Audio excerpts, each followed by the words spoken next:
ಶಾಂತಾಕಾರಂ ಭುಜಗಶಯನಂ ಪದ್ಮನಾಭಂ ಸುರೇಶಂ ವಿಶ್ವಾಧಾರಂ ಗಗನಸದೃಶಂ ಮೇಘವರ್ಣಂ ಶುಭಾಂಗಂ ಲಕ್ಷ್ಮೀಕಾಂತಂ ಕಮಲನಯನಂ ಯೋಗಿಭಿರ್ಧ್ಯಾನಗಮ್ಯಂ ವಂದೇ ವಿಷ್ಣುಂ ಭವಭಯಹರಂ ಸರ್ವಲೋಕೈಕನಾಥಂ ನಾರಾಯಣಾಯ ವಿದ್ಮಹೆ ವಾಸುದೇವಾಯ ಧೀಮಹಿ ತನ್ನೋ ವಿಷ್ಣು ಪ್ರಚೋದಯಾತ್.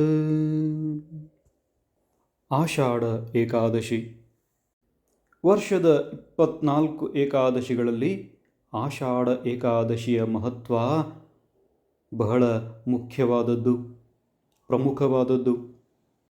ಈ ತಿಥಿಗೆ ಏಕಾದಶಿ ದೇವಿಯ ಉತ್ಪತ್ತಿ ಆಯಿತು ಅಂತ ಹೇಳ್ತಾರೆ. ಈ ತಿಥಿಯಂದು ಚಾತುರ್ಮಾಸ ಪ್ರಾರಂಭವಾಗುತ್ತೆ. ಇದೇ ದಿವಸ ಶ್ರೀ ವಿಷ್ಣು ಕ್ಷೀರಸಾಗರದಲ್ಲಿ ಯೋಗ ನಿದ್ರೆಯಲ್ಲಿ ಲೀನವಾಗ್ತಾನೆ. ಇದೇ ತಿಥಿಗೆ ಶ್ರೀ ವಿಠ್ಠಲನು ಭಕ್ತನಾದ ಪುಂಡಲೀಕನನ್ನ ಭೇಟಿಯಾಗಲು ಪಂಢರಾಪುರಕ್ಕೆ ಬಂದಿದ್ದನು ಅಂತ ಕಥೆ ಇದೆ, ಇತಿಹಾಸವಿದೆ. ಆಷಾಢ ಮಾಸದ ಶುಕ್ಲ ಪಕ್ಷದಲ್ಲಿನ ಏಕಾದಶಿಯನ್ನ ದೇವಶಯನಿ ಅಥವಾ ದೇವರ ನಿದ್ರೆಯ ಏಕಾದಶಿ ಅಥವಾ ಆಷಾಢ ಏಕಾದಶಿ ಅಂತ ಕೂಡ ಕರೀತಾರೆ. ಕೃಷ್ಣ ಪಕ್ಷದಲ್ಲಿನ ಏಕಾದಶಿಯನ್ನ ಕಾಮಿಕಾ ಏಕಾದಶಿ ಅಂತ ಕೂಡ ಕರೀತಾರೆ. ಅದು 2026ರಲ್ಲಿ ಆಷಾಢ ಏಕಾದಶಿಯು ಜುಲೈ 25 ಅಂದರೆ ಶನಿವಾರದ ದಿವಸ ಬಂದಿರುವಂತಹದ್ದು. ಹಿಂದೆ ದೇವ ಮತ್ತು ದಾನವರಲ್ಲಿ ಯುದ್ಧ ಪ್ರಾರಂಭವಾಯಿತು.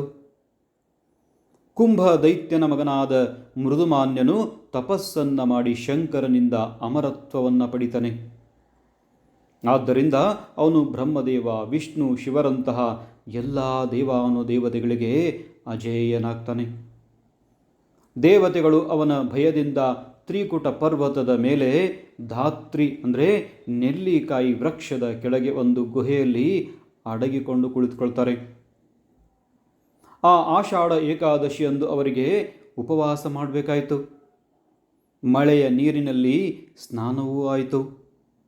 ಆಕಸ್ಮಿಕವಾಗಿ ಅವರೆಲ್ಲರ ಶ್ವಾಸದಿಂದ ಒಂದು ಶಕ್ತಿಯು ಉತ್ಪನ್ನವಾಯಿತು. ಆ ಶಕ್ತಿಯು ಗುಹೆಯ ಬಾಗಿಲಿನಲ್ಲಿ ಕಾಯುತ್ತಿದ್ದ ಮೃದುಮಾನ್ಯ ದೈತ್ಯನನ್ನ ವಧೆ ಮಾಡಿತು.